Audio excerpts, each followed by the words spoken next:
The September issue of Exceptional Parent magazine focuses on the elderly and those who care for them. Sign up for free and read it today at www.epmagazine.com. Oscar Mike Radio is a proud podcast partner of Reach Across America Radio, heard every Thursday at 11 a.m. and Sunday at 8 a.m. Eastern. They're also big supporters of the nonprofit I Got Your Six, Two Lives at Once. And with every wreath you sponsor through Oscar Mike Radio, $5 goes back to this great organization dedicated to making a difference in the lives of veterans, law enforcement, firefighters, and first responders battling PTSD. Two Lives at Once pairs these brave men and women together with dogs rescued from kill shelters. In this way, two lives are saved at the same time by saving each other. Donate now. Go to reachacrossamerica.org/Oscar Mike Radio to help. That's reachacrossamerica.org/Oscar Mike Radio.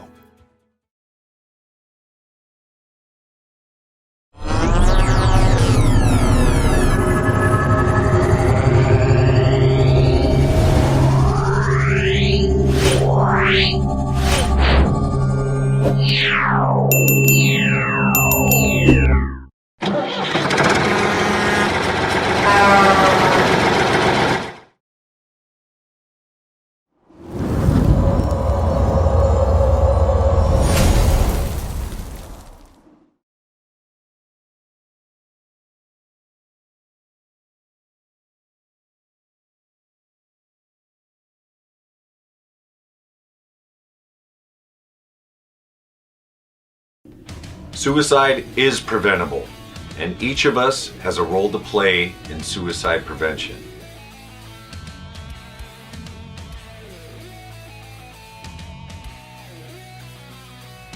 Suicide is complex. There is no single cause. And it's not always a mental health issue. It could be loss of a job or home, financial or relationship issues, pain, or leaving the military. Suicide does not discriminate. It affects all ages, races, and genders, veterans or not. If you know a veteran who is struggling, connect with them. Let them know help is available. There is quick and easy access to services in times of crisis. Dial 988, then press 1.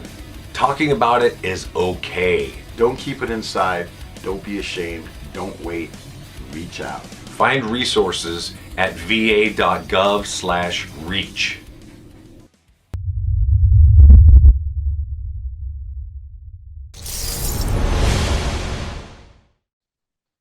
Hello and welcome again to Oscar Mike Radio. My name is Travis, Marine Corps veteran and your host.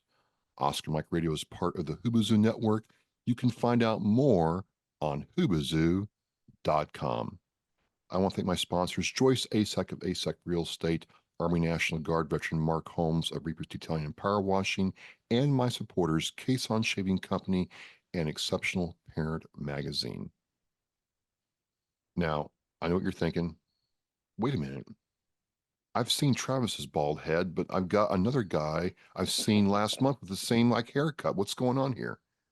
Folks, it's all good. It's under control. We've got this. You've got a Green Beret and a Marine in the same, console together. It's all good. Like I told you last month in October, we got to meet, thank you, Rico, player of Parade Deck, Ben Monnette, who, served in the Army, had, transitions and things going on, and has started, a new life in a lot of different areas. He's definitely a mission flight Oscar Mike kind of guy, and more is always more. So instead of going small, I said, hey, Ben, let's have 4 shows. And he was like, that's cool. So this is part 2, and we're going to dig into, if you watched the last show, and I'll have that link in the Oscar Mike Radio show post, you understood that we were kind of like, Ben had been on his way out of the military, and now we're moving into, his involvement with Treehouse Recovery. That's a long introduction, and I know, but Ben, welcome back to Oscar Mike Radio. Thank you so much. I had a great conversation, part 1. This is kind of part 2, but it's not. Thank you again, sir. Yeah, thank you again. It was amazing to be able to share my story, and I look forward to just providing and being able to talk about another phenomenal resource for active duty veterans and individuals struggling out there. So looking forward to it. Absolutely. And you know, when I got connected with you through Rico, it was like a checklist of all the stuff you had done and accomplished, but it became real apparent that you were really proud of not only what Treehouse Recovery in Nashville had done for you in a hard time in your life, but the fact you were able to get involved with that organization and use what you learned to help others. So I'm interested in it all. We've got well, not all the time in the world, but we got a lot of time ahead of us. Let's pick it up. You're transitioning, you're going through the Treehouse Recovery program. And I guess the first thing is, what is Treehouse Recovery and how is it different than like a normal 30-day drug rehab program? Yeah. Um, Ooh, there's a lot of things different. So first and foremost, our program is 3 months long, which the minimum amount is 3 months long, and oftentimes it goes to 6 months and beyond.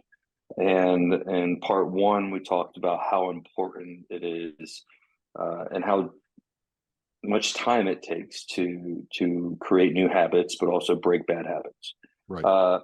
So Treehouse understands that, and their goal is to be the last treatment facility anybody goes to, right? So by having that goal, that end state, they created it for 3 to 6 months long.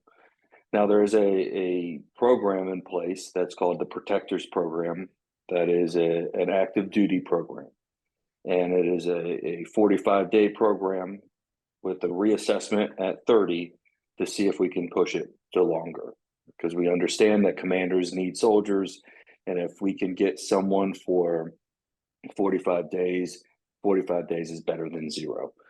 However, I was fortunate enough to go to the 3-month long program out in Costa Mesa, California.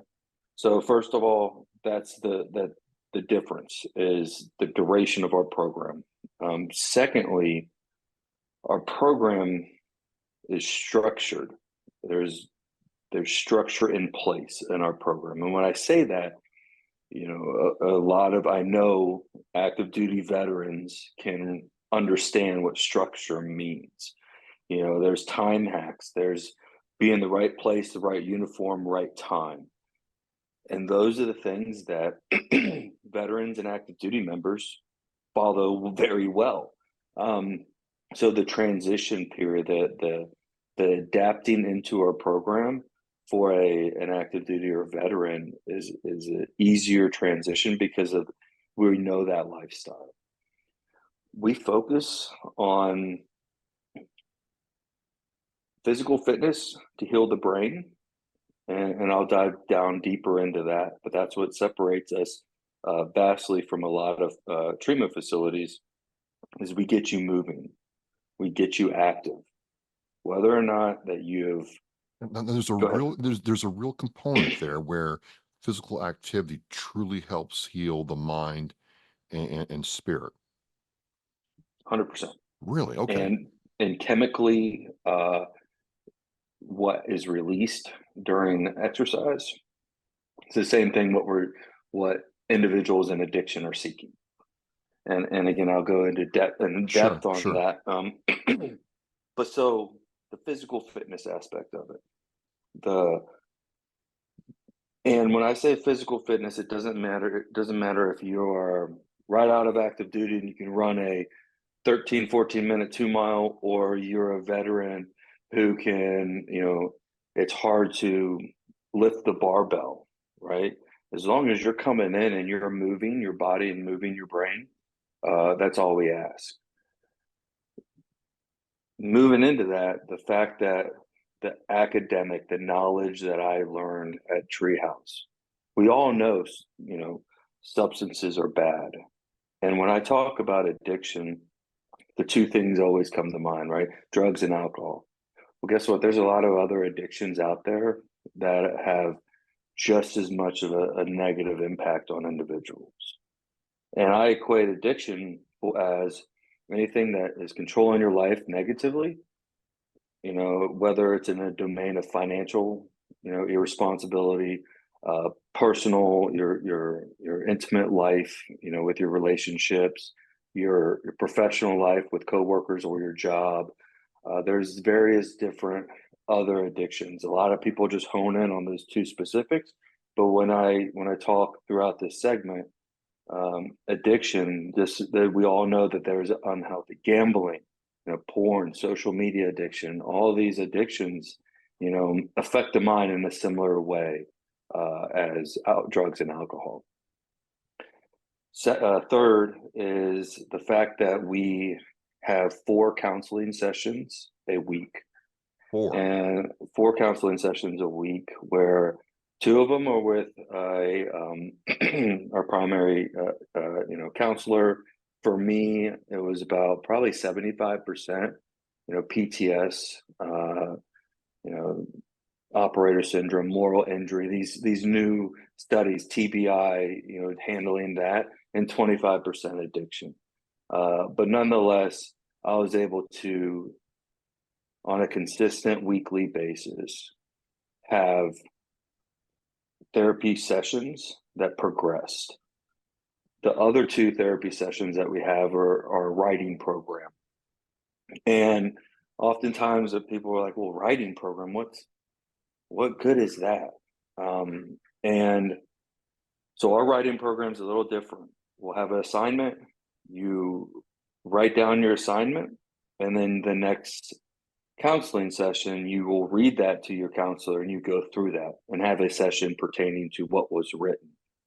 Why that's beneficial is because our brains are going 3,000 miles a minute, right? And when you put pen to paper, for me, I was able to slow my brain down and be able to really work through my thoughts and articulate my thoughts on paper. And when I was able to read it, it was just another form of hearing my struggles, but also talking it through a licensed counselor too. You're training your mind to repair itself. The body's helping the mind. Is there any kind of spiritual or emotional component to the recovery program? Yeah. Spiritual, for me, I was able to go to, there's a phenomenal church. And again, I'm talking about the Costa Mesa one. Yeah. Treehouse Recovery has a 3 to 5 month program in Costa Mesa and then Portland, Oregon.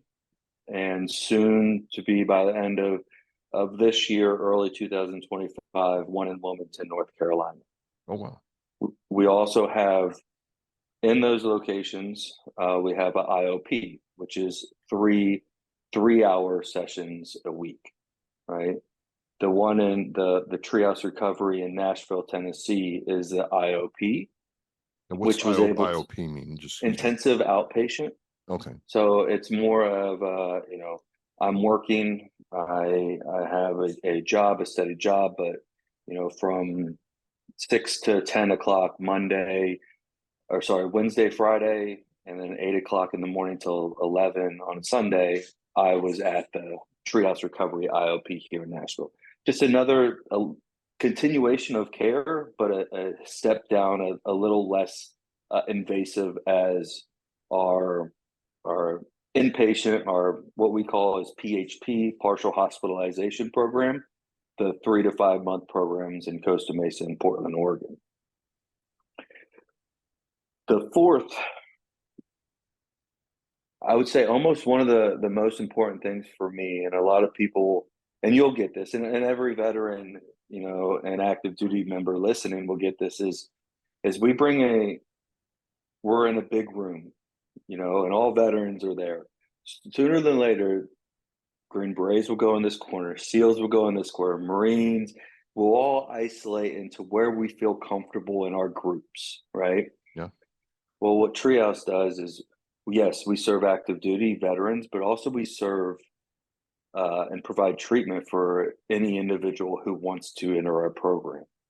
So what this does for a veteran is it enables and shows him that he can form these strong bonds, these lasting relationships with another individual that may not have served, right, but has gone through the similar struggles as him, as himself. So that was very critical for me, is spending so much time in the military. That's all I really knew, and being able to form a relationship, a brotherhood with another individual who did not serve, was very powerful for me. And then the fifth thing and the last is, our program is, it's, and I hate to say it, but it is kind of like a big boy rule. Like, we have at 5 o'clock, 5 p.m., I guess about 5:30, you're off for the day, and you go back to the team house, and you live with the guys that are in treatment with you, and you cook dinner together, you clean, you watch TV together, you are a normal person back into a society, and you're not isolated in a facility. You're not isolated in the middle of woods. You are part of Costa Mesa. And then on the weekends you have off. So for me, I Sundays I'm with the church, so the spiritual aspect was there. And they don't frown upon it, but we know that some people aren't at that spiritual level. We don't want to not provide care for someone who is not, may or may not be a believer or at that spiritual level. I went to church on Sundays, Saturdays. I'd go ride my bike down to the beach. I'd hang out with the guys, watch the UFC fights, and really prove to myself that I could have fun without, partaking in the negative habits that I had in the past. So those are the really the five main components, and I can't wait to dive deeper into all those. And for me, I have a unique perception on this, because I have gone to a 30-day program that was in a more isolated hospital setting facility. And as you all listen in part one, that didn't provide me the tools, the skills, for what I needed. Treehouse did, and Treehouse saved my life, and I wholeheartedly can say that Treehouse Recovery has given me those skills, those tools. But what also I want to impose or really hit home is, treatment is the easy part. Right? Really? Everyone can be successful in treatment. Everyone is maybe majority of individuals can be successful in treatment because you are in a community that doesn't drink or doesn't use a negative behavior to cope with life.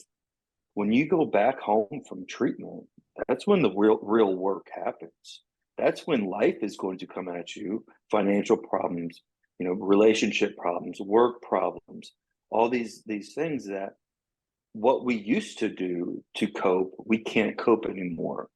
And remember when I said in part one how miserable I was when I took away my only coping mechanism.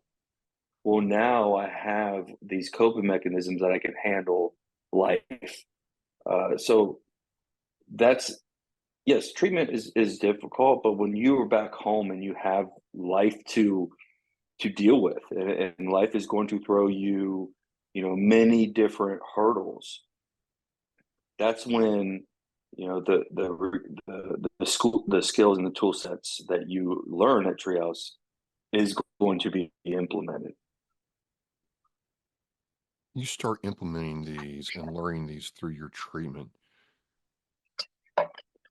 You were clear that 30 days was not enough time. Correct. Just didn't work. It didn't give you what you needed. So you're going through Treehouse Recovery. It's more intense in terms of counselor time, more attention to your body, more attention to your community, your spirituality. When did it start coming to you that, what, hey, I don't know what the future is going to be like, but I think I've got it right this time? treehouse is right for me? Yeah. I would say probably end of month one. We were, we have a curriculum that we go through.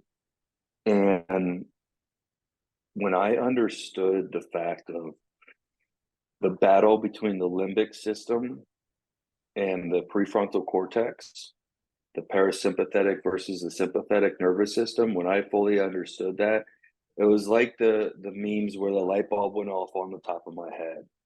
And for any service member, active or post, our limbic state of mind has kept us alive.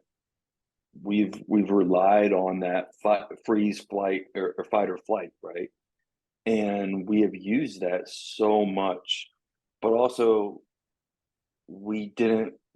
That's all we knew. So when life, and again, when stress came to me, my limbic system was the one that took control. And the limbic system is not the executive function, not the reasoning part of it.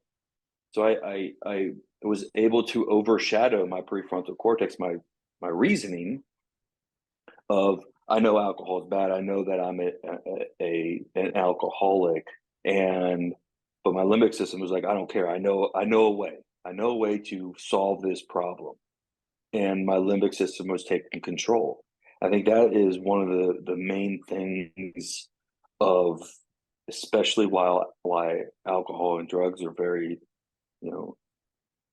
prominent in our culture, is because our limbic state controls us, and we're so used to that. Well, we don't necessarily think of the consequences, or who we're going to hurt, what we're going to do when our limbic system is taken in control. And it's like a light switch. And I think for us, we've always used that to our benefit. So our brain is like, okay, well, that's worked in the past. Let's use it here, right? And not being able to take a step back and regulate that. That was probably the moment that I was like, huh, okay. So I'm not just, okay, I get it. Like, drinking's bad, but I never really fully understood what was really going on in between my ears to cause me to go back and back and back after I, woke up the next morning and was like, man, I feel like death. I don't want to do this anymore. But then I went back and back and continued to do it, understanding that, knowing the why I was doing X, Y, and Z, was the part where I was like, I got it. I don't, and when I say I got it, trust me, like, I still make mistakes. I still fail. I embrace failure. But there's one no fail for me, and me personally, is I can't ever drink again. And I know that, and I'm comfortable with that, and I'm content with that. But I've given I've given my ability to fail at other aspects, and that's okay. And those two parts of the knowledge and me really coming to terms with, fail once, fail again, fail better. I was like, okay, I think I might be on the right path now. And there's good days and bad days, but I know my tools. Just one thing I want to clarify in my mind. I've been told by certain people, and I'll be candid with you, I disagree with them, that addiction is disease, not a choice. And I feel, just with what I've observed in my own life and in my experiences with, other people I know and family members, that they didn't go down to the train station, the movie theater, and catch addiction. They made a choice to get there. But I wondered what you thought about it, because as much as, addiction is part of your life now, you have to make a choice every day to not be addicted. So I'm curious if you could kind of clarify that for me. Yeah. So I agree with you, and I disagree. I think that I agree 100% that is a choice. Every single day, I choose to not drink, right? However, I think that certain people have an addictive mindset, Okay. addictive personality. And there's studies coming out of different, different genetics, and is it passed along or whatnot. What I believe is we are addicted to the dopamine rush that we get. And the way that we've received that dopamine rush is an unhealthy way. That forms the disease. We are not a addict. We're not an alcoholic, and this is how Treehouse views it. And this is another thing different is we don't view individuals as addicts or alcoholics. We do view it as a disease. We view it as a disease for seeking dopamine, right? And when I say seek dopamine, and if anybody has ever been, I would argue that 99% of individuals fall into this one category as either A, they've struggled with addiction, B, they have a loved one struggling with addiction, or C, they have a coworker struggling with addiction. One way or the other, an individual nowadays in our society is affected by someone they know who's in active addiction, right? There's two different people. One person that can have a couple of drinks, put it down, and be done. And there's other people that won't put it down until they fall asleep or pass out or whatever, right? Those are the two different individuals. And that person who can't put it down is that person who is seeking that dopamine. So especially for veterans, our dopamine, to reach our satisfying amount of dopamine, is a lot higher than someone who may or may not have, served, right? Going into combat, going into training, doing hard things. When we get out of a hard environment, hard training environment, or whatever, our dopamine is increased. We get that connection, we get the oxytocin when we connect with another person. We get all these chemicals and we get these feel-good chemicals. Well, that continues to elevate. And now when we start indulging in unhealthy behaviors that get us to that same level of dopamine that we're used to, that's when addiction becomes a difficult thing to combat, right? It's because physiologically. Yes. So to coin a phrase, the spirit is willing, like you don't want to be addicted anymore, but the flesh is like, hey, I need, that becomes a real, like, deep-seated need to get that dopamine hit, is what you're saying. Yes, our brain is very powerful, but our limbic system can't discern from right versus wrong. Okay. Right? That's the prefrontal cortex. That's why the veteran population struggles with addiction, is because we are so used to living in our limbic state that when we come into a confrontation or a time where our limbic is engaged, we don't have our rationale part of our brain to be like, wait a minute, this is not the right thing to do. But we react instead of understand and respond, right? So that is an aspect of how Treehouse views addiction. And when I talked about the physical fitness portion of it, is when you work out, right? There's chemicals released in your brain, right? It's called brain-derived neurotrophic factors. At the end of the day, what we really need to know is that dopamine is released when we work out.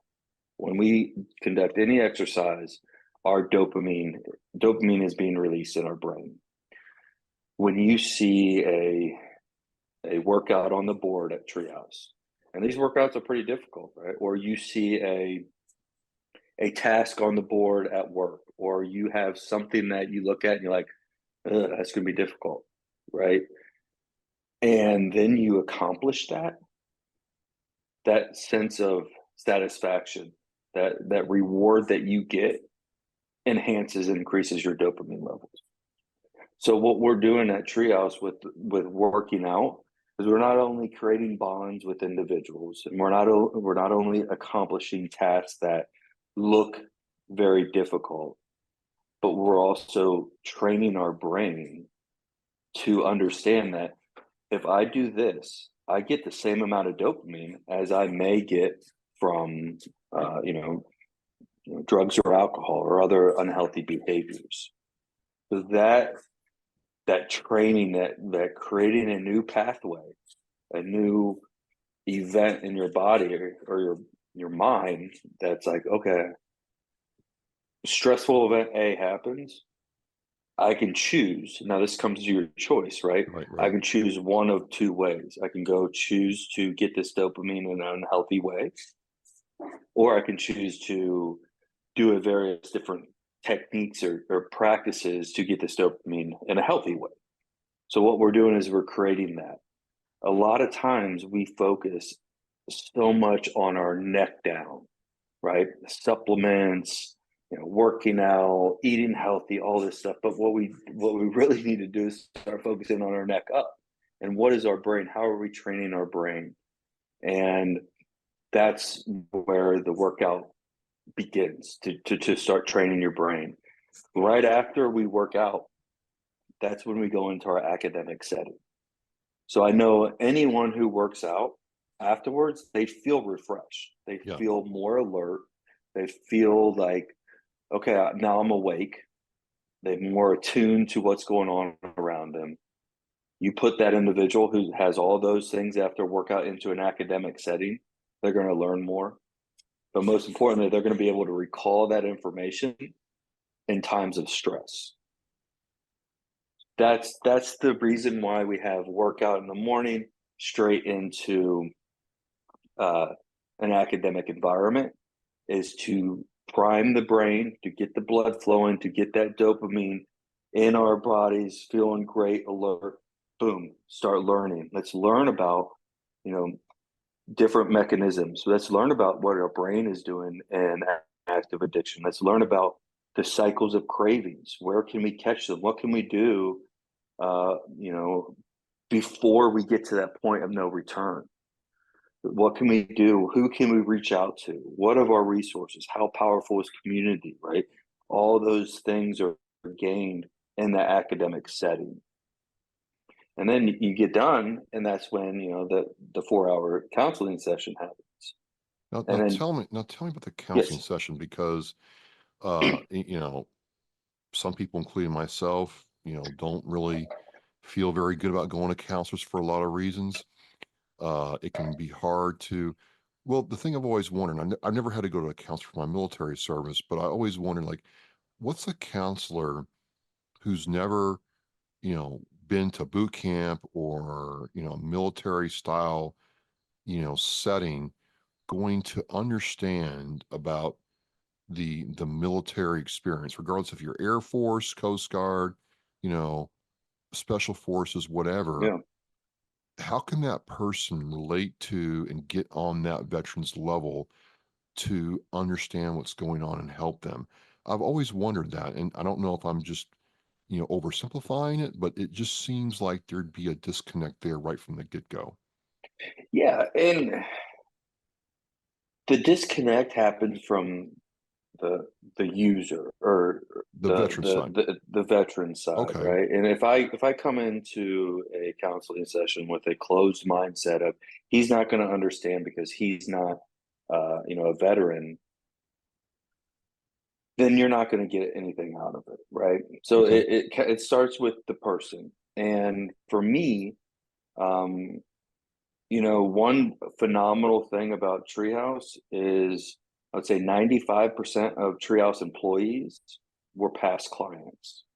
Oh, wow. So we know that it's worked. We know that it can continue to work, and we can relate, right? We relate to the addiction portion. So we understand that. For me, when I dealt with a lot of PTS, and PTS for me and how I view it is, there's an individual who may not have served a day in their life, but they've went through some traumatic experiences. They've gotten in a car accident, and then now they can't drive, right? Or they get sweaty palms when they get in traffic or whatever, right? That is a form of PTS, right? The form that I experienced was just different, but there's still some commonalities between that. And So, I urge someone to keep an open mind with that, and B, you know, once I did that and I had that open mind, I was able to talk through and explain to that person, my counselor, what I was going through, right? And I was able to sit there and say, "Hey, this is what happened. This is how I felt." And when they asked questions, I was able to rephrase, use different, feeling words or different things, how I felt, how I coped with it on the back end. And guess what? I coped with it with alcohol. And my counselor used to be, addicted to substances. So he knew that. So although the PTS portion of it may not be of, I understand what you're going through on that level because I've lost another brother in combat, that person understood that, yes, I've lost friends due to addiction. I've lost things on other levels. So there's parallels, not, not similar, but there's definitely parallels that you can draw from it. For me now, as the military outreach for Treehouse Recovery, if there's a veteran or active duty that calls admissions or gets connected to Treehouse one way or the other, he'll come, I will talk to him. Right. So for me, I can articulate what I went through in my military career, how I struggled. Also, I struggled with unhealthy behaviors with drinking. So I can create that instant credibility, and I know how that person's feeling, may not specifically, because that's their experience and their emotions, their trauma, but I can definitely relate. And oftentimes when I talk to them and we can relate on those certain topics, like, okay, well, let's get help. Let's get you the help that you deserve. Let's change your life around. And if it's Treehouse Recovery, and if you're a good fit, great. And if it's not, and you're not a good fit, then let's find you someplace else to go. At the end of the day, what Treehouse focuses on is getting help, or getting these individuals help. Because we all know that one size shoe doesn't fit all in recovery. But that doesn't mean I'm not here to be like, well, if you're not going to Treehouse, see you later. It's okay. Well, we're going to try to get you there because it saved my life and it saved many other people's lives. But if that's not the case, there's other options and there's other resources that I built that I can help with that. And So, Treehouse is perfectly fine with that. so let's step back a little bit. You go through the Treehouse program, you come out of it. What was life like when you got out of Treehouse Recovery and started having to build maybe new behaviors, new communities, new teams, new ways of doing things when you first got out? Yeah, that was I was fortunate Yeah. because what I did is I went from being in Nashville area. Um, I was able to go to the 3-month long program in Costa Mesa, and then directly move into the program here in Nashville, Tennessee, the IOP. So I did that for 6 months. So 3 months of inpatient, the PHP, the partial hospitalization program. But then I transitioned. I think I landed on a Friday back in Nashville, and on a Sunday I started that program. So that was a smooth transition. And then I created, that was now my community. Treehouse Recovery Nashville was my community. And I worked out with them, same philosophies that we go through. We work out, and then we have a academic peer setting, and that's what enabled me to continue to handle life, right? I.e., right, the recovery aspect of it, but also continue to build a community within the Treehouse domain. Understand that is not available to that path, the 3 to 6 month path, and then move into an IOP, a kind of a step down level of care, is not available for everyone. And that where I also come into play with Treehouse is if a veteran goes to Treehouse afterwards, they reach out and say, "Hey, I'm going back to Oklahoma." Like, okay, here are programs, here are some nonprofits, here are ways to insert yourself into a community and continue building yourself. Because this is a marathon. And we're not used to marathons. We're used to short sprints, short, really, actionable things and accomplishments. But life is a marathon, recovery is a marathon, and be able to continue to build a community, identify resources, have people out there that support you and love you. That's why I've tried to help other veterans as they're graduating the 3 or 6 month program at Treehouse. But still, the option to continue in the IOP was there, and you took it. What I'm curious about now is you go through the 3 month, you go through the IOP, you build this new way of life. When did it say, you know what, Ben, you're saying to yourself, I don't want to be on the sideline anymore. I feel that I've healed enough that I can give back to other veterans and other people and help them with their journey. Take me through that, because that's not inconsequential. That's a big shift in your thinking to say, I believe I can do that. Take me through that, Yeah. please. Well, I think it started that mentality of helping, giving back, paying it forward. Started at on my first deployment in 2012, where I trained indigenous forces. I gave back, right? I helped, and I started to learn like that is the best form of therapy for me. If I'm able to, and that's where the transition to answer your question is when I graduated that 6 month IOP program, and I felt to myself that this program helped save my life. How can I help others? I can't sit on the sidelines. I can't sit there and just solely focus on me. And once I knew that, and talking with my community, right? I have different communities out there, and one is with Nick Lavery, and I talked to him about this exact thing. Saying I'm at this crossroads where I feel that I can start helping other people. I feel like I can take on some of their burdens, and he sat there and said, "Then do it. But guess what? You're going to have to be able to share your story."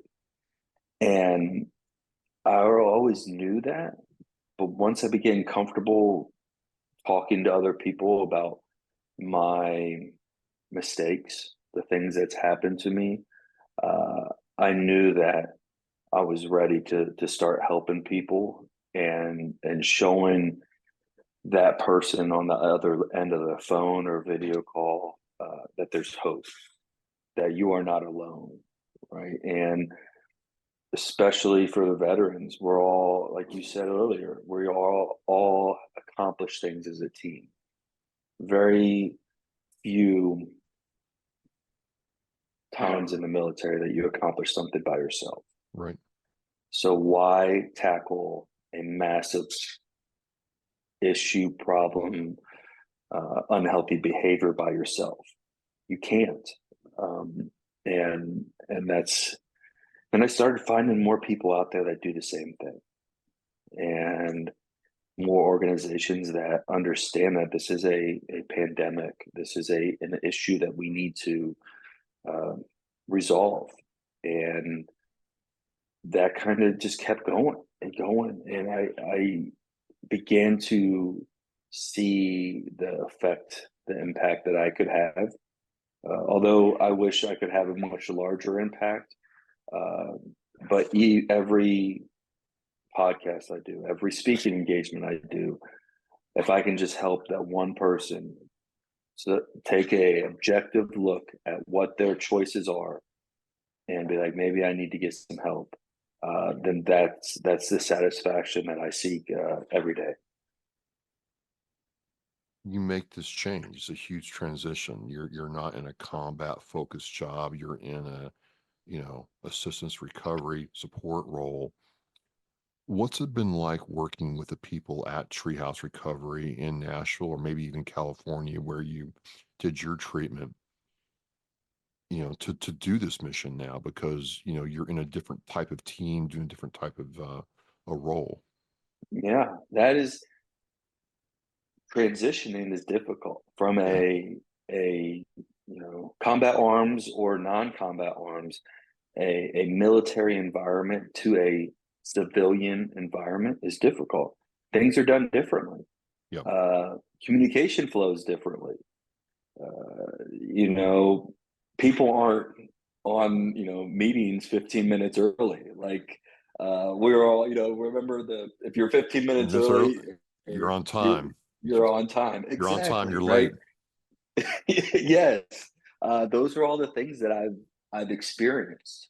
And patience, right? For me, being able to use those skills of understanding that I'm at a different position.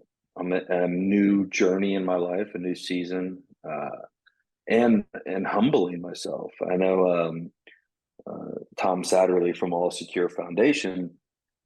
He said one day, he said, "No one really cares what you did in the military," and that was, and I That's was tough like, to hear sometimes, but that's the "It is. It's truth. humbling. It is very true." It was very humbling, and I told him a couple weeks afterwards. I was like, I had to really digest that and really think about that. But that is true, and he's like, "Yeah." And again, once that kind of reality, and we're all hard headed one way or the other.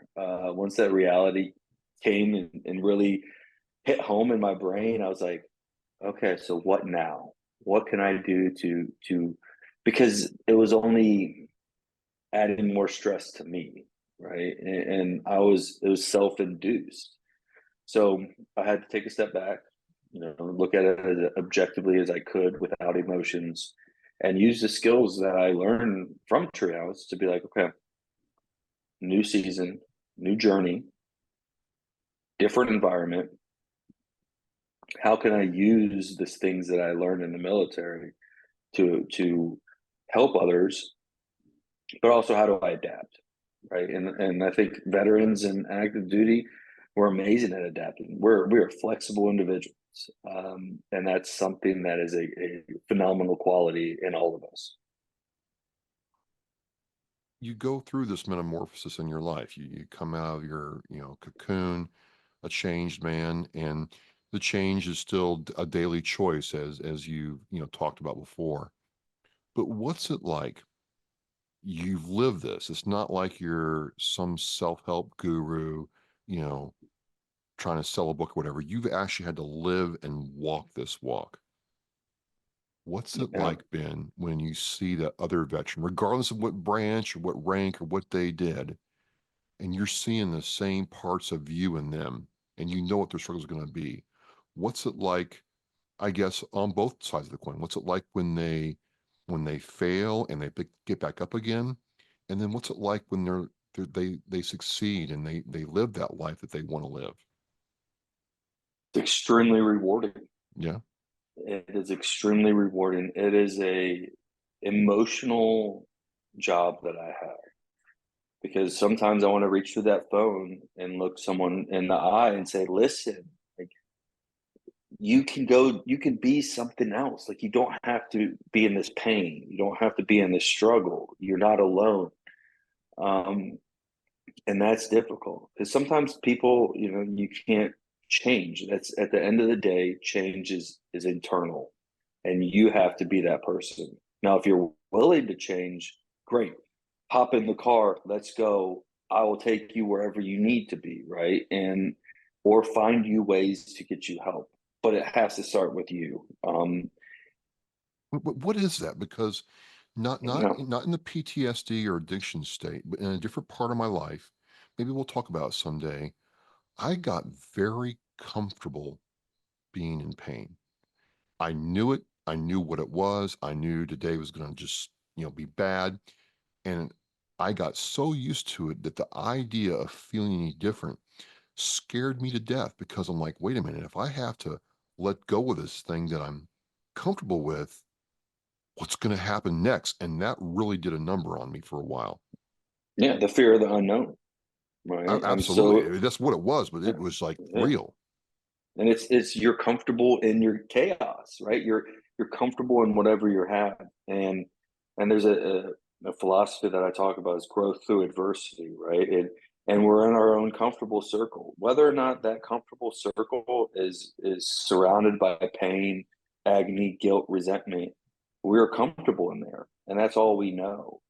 And then if we just get out a little bit further, we can kind of see that that wasn't the right thing to be in. Um, Change is difficult. Change is extremely difficult, and we can continue to our same trajectory, our same path, whether or not that's our how we talk to ourselves or whatever we are at the moment. If we continue to do that, then that's normal. That's how we're supposed to feel. That's how we think we're supposed to feel, right? And yeah, that is very difficult. It's hard to get out of that. And that's where, the community aspect comes into play. Is like, Really. listen, like get the community around you, because that community is going to help you get out of your own way, your own thoughts. And whenever you're able to embrace yourself in a community and build those relationships, you start seeing other people and you're like, oh, they're feeling differently. I feel different when I'm around them. And you slowly get out of that comfortable circle of whatever pain that was causing you. You step out more often and more often, more frequently, that becomes a pattern, and that pain is now subsided. Or you sit there and you work with someone. Say, hey, I'm going through X. I want to talk through it. I will, always. I'm a firm believer that therapy is important, but there's various different levels of therapy. You can have the the structured counselor patient therapy, or you can have the best friend, or if someone who you confide in, a mentor, a coach, or whoever that you can sit there and talk to in a non-formal format, and that's therapeutic as well, right? There's all various different levels of therapy, um, but talking, when we start voicing our struggles, we start taking the power away, the power that it's internal to us, that we are able to create all these many different scenarios in our head.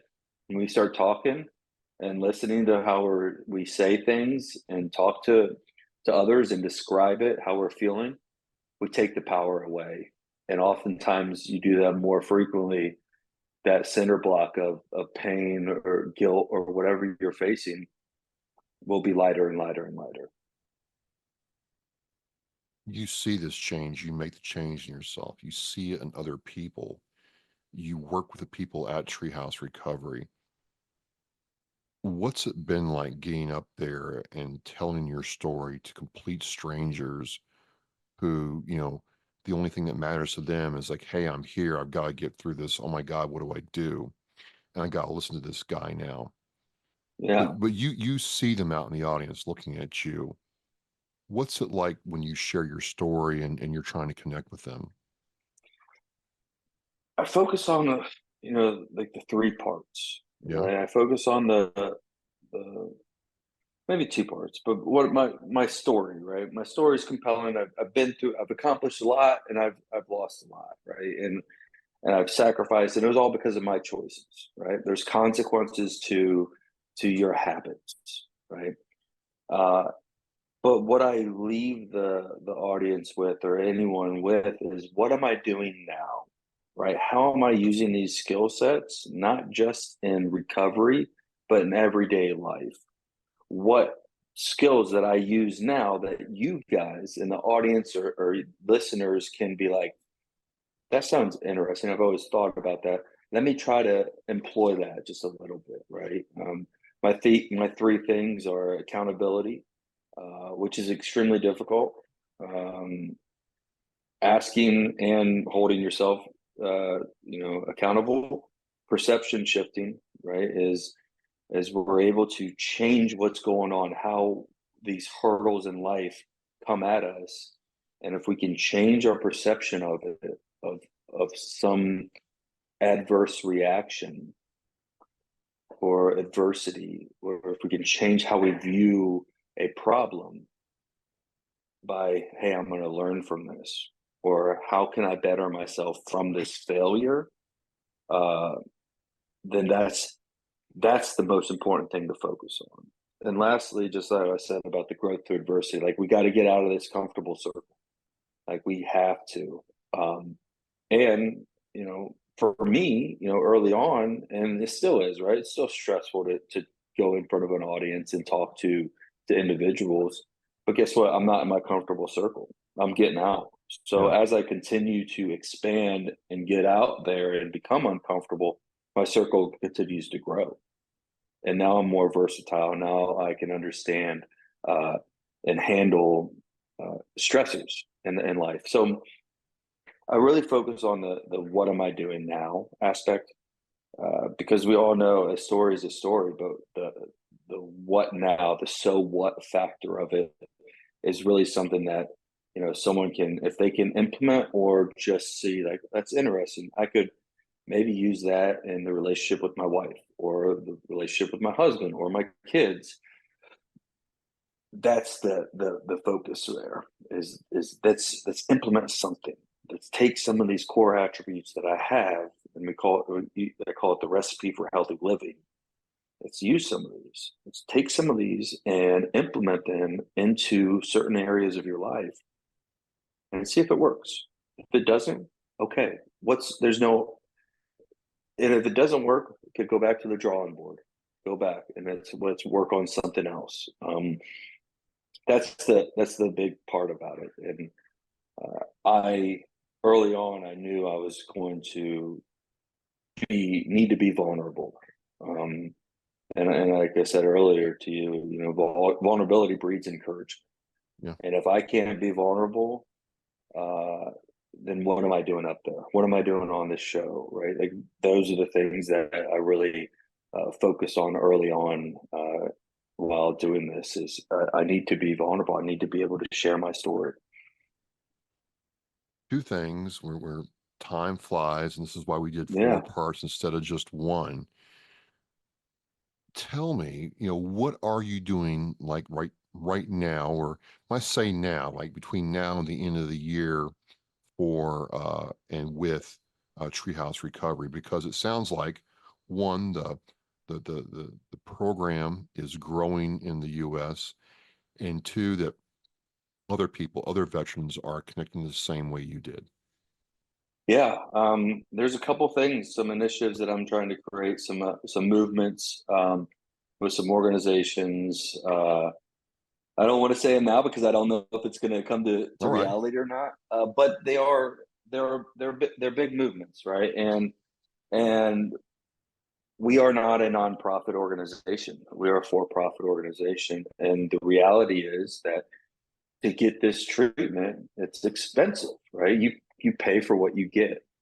So how can one of my jobs from now till the end of this year is to pair up with these massive veteran organizations, right? And these massive American Legion, Semper Fi, Tunnels to Towers, these massive organizations that have a lot of resources, but now they're using these resources to help. But let's use some of these resources to help veterans with mental health and substance abuse. I know the VA is a long, tedious process, and we could spend an hour, an episode talking about the VA and our beliefs about the VA. But like you said, it's reality, and to go through the VA and to to get a referral to Treehouse Recovery through the VA is work, but it's not impossible. So yeah, so there are some things that I'm working with. There's some events that I'm trying to coordinate with the Wilmington, North Carolina opening. There's some other ways that we're trying to get the word out, because as I was transitioning, and I know that a lot of individuals face this, is you don't know what you don't know. Right. And I'm a huge advocate of do your research. There are great programs out there. You know, Trios is one of them, but we're not the program. There's other programs. Do your research. Make it your last, right? Don't go because a counselor or a buddy or someone says, hey, you need to go there. Do your research, do some soul searching, and find the one that's going to work for you. And then once you find that, put in the work to get there. Last question. Yeah. This has been an amazing conversation, and it truly shows that there's really no one clear-cut way for addiction recovery or even PTSD recovery. And that's the thing I really like about this kind of conversation, Ben, is there's not a cookie-cutter solution. Everybody's different, but if the help is there, at least that's a start. How can people listening to this program, or if they run across Treehouse Recovery, or see some of your speaking engagements? I watched a couple before we talked. How can they connect with Treehouse Recovery to either help you or help Treehouse help more veterans? Yeah. First of all, that we go online, go to treehouserecovery.com, find a phone number, and ask to speak with me. Ask to say, can you put me in contact with Ben Monnette? If you're on social media, ben.monnette on Instagram, Ben Monnette on LinkedIn, Ben Monnette on Facebook. Reach out to me. And if you're an organization that you're like, hey, I want to help, how can I help? Let's have that conversation. Let's figure out a way. If it's financially, logistically, just hey, I have a coworker, I have a son, a friend of a friend who's struggling. Would you be interested in talking to him? Absolutely, right? And I understand the fact that there's going to be reluctance when individuals talk to someone in the recovery environment, because it's change, right? And change is difficult, but it's not impossible. And once you truly understand that you're not alone in this world, you have that hope, and then that hope turns into desire. Desire turns into motivation, and then fast forward a couple months, 3 to 6 months, and then you come back, and guess what? You're a better father, you're a better husband, you're a better son, better coworker. There are all these things that you have that you can change, and it's been done. I'm living proof, and there's many other individuals that are living proof of that. Awesome, awesome, awesome. I just love this because people get hopeless, they lose hope, they lose sight, they stay on the abyss, and they just don't know what's out there. But I like the fact that one, there's a way, and two, if you're not sure about this way, Treehouse Recovery, they can call you, reach out, and you'll get back to them and tell them what's going on. Well, look, ladies and gentlemen, I told you that I'm a more is more kind of a guy. Less is never more. And so instead of trying to compact everything into an hour, we're doing 4 of these. We've got 2 more coming up. We're going to talk about Team Machine, the Forge. I love that because we have to forge ourselves, and then your resilience recon consulting, Ben. And I'm interested to learn about that. So that's coming up. Yes, absolutely.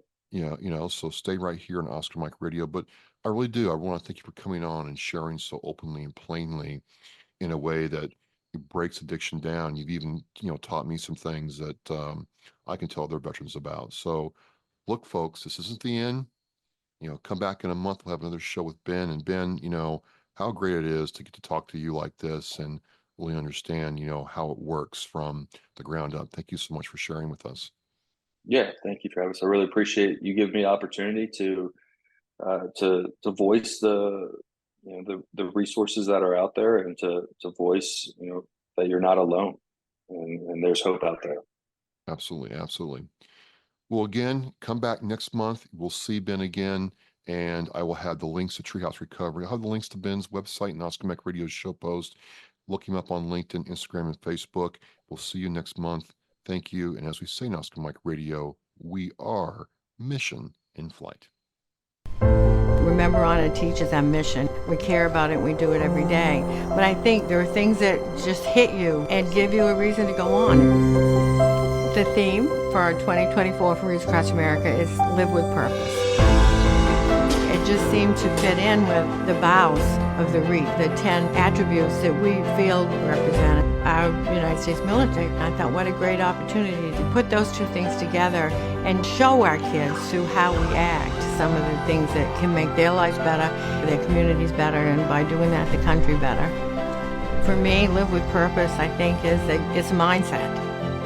Set some guidelines and then go out and purposefully make life different, make a change. It's an opportunity to set an example.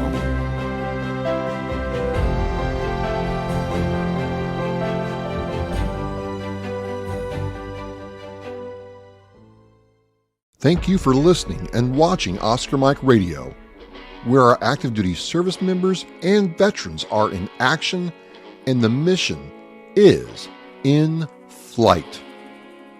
Oscar Mike Radio is an oversized load Co-Sinister One production.